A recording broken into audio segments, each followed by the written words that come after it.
नमस्ते दोस्तों। आज मेरी रिपोर्ट आई है कोरोना की, जो कि नेगेटिव है। आज से कुछ दिन पहले जब मैंने टेस्ट करवाया था तो मेरा जो सिटी काउंट है अराउंड 18 था, जो कि काफ़ी लो था।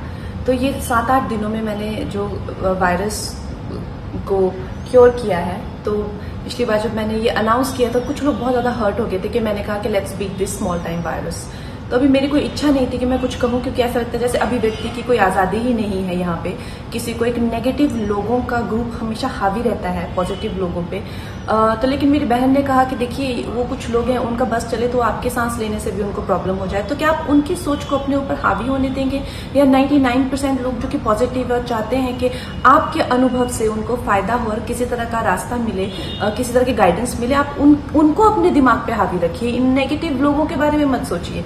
तो उसके करके आई थिंक उन्होंने बहुत अच्छा मेरा मार्गदर्शन किया, और मैं आप लोगों से इस बारे में शेयर करना चाहती हूँ कि दोस्तों, सबसे पहले तो डरना नहीं है, किसी भी चीज से डरना नहीं है। क्योंकि जब डर हो जाता है तो आप अपने जो एनिमी है वो आप अपने दिमाग में उसको मैग्नीफाई कर लेते हैं, फिर वो आप पे हावी हो जाता है। तो कोई भी प्रॉब्लम है उसका सोल्यूशन भी होता है। अब मान लीजिए प्रॉब्लम, सबसे पहले प्रॉब्लम को आइडेंटिफाई करिए, एक्सटर्नल है या इंटरनल है। यहाँ पे तो इंटरनल प्रॉब्लम है, इनफैक्ट आप ही प्रॉब्लम है, क्योंकि वायरस ने आप ही को हाईजैक किया हुआ है।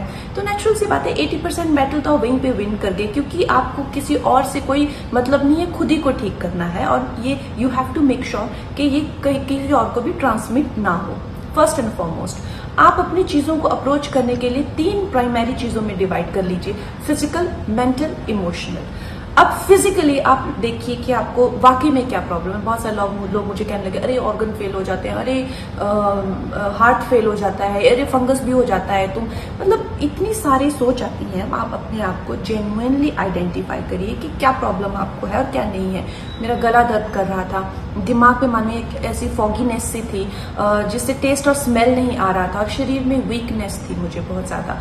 सो उन चीजों को आप उस तरीके से अप्रोच करिए। स्टीम लेने से अचानक से फॉगीनेस नीचे आती थी, मैं दिन में 2-3 बार स्टीम ले लेती थी।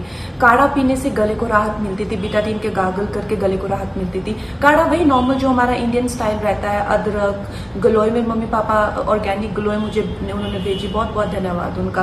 काली मिर्च डालिए, उसमें अजवैन डालिए, तुलसी के पत्ते डालिए। अच्छा, जो अपना एक रेगुलर काढ़ा रहता है, मुझसे भी अच्छा बहुत लोग बनाते होंगे।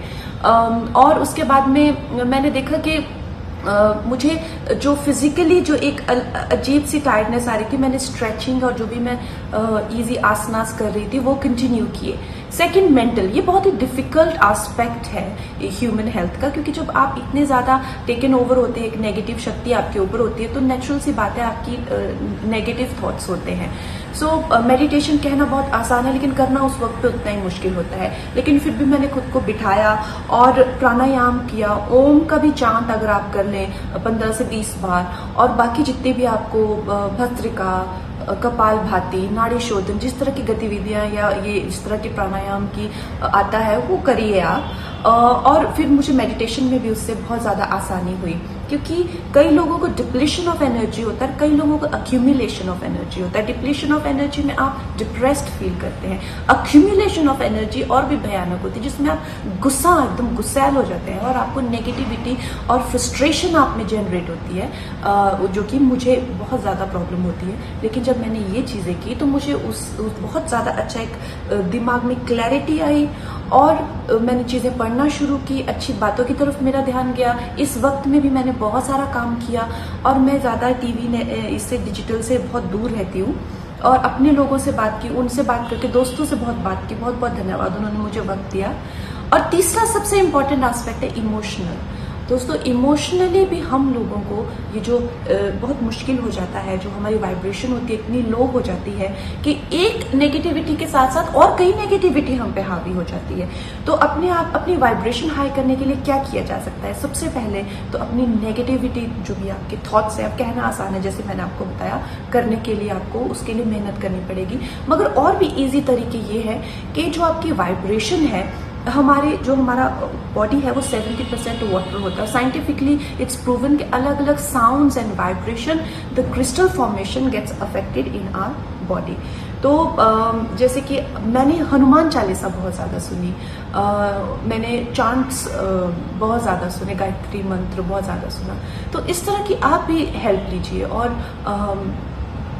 ज़्यादा मुश्किल नहीं है, लेकिन एक अच्छा पॉजिटिव एटीट्यूड बना के, सकारात्मक एटीट्यूड बना के आप इससे लड़ सकते हैं। धन्यवाद।